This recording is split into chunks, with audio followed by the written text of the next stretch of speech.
ఈరోజు మనం బగారా రైస్ ఈజీగా ఎలా తయారు చేసుకుందామో చూద్దాము.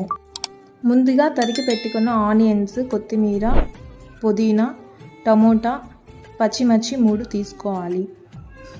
బిర్యానీ ఆకులు ఒక 4, యాలకులు 3, పట్టాలు, లవంగాలు ఒక 5 అలా తీసుకోండి. మరాఠీ మొగ్గ, ఇంకేమన్నా బిర్యానీ మసాలా అవి ఉంటాయి కదా, అవి కావాలంటే తీసుకోండి. జాపత్రి, జాజికాయ ఇలాంటివి తీసుకోవచ్చు.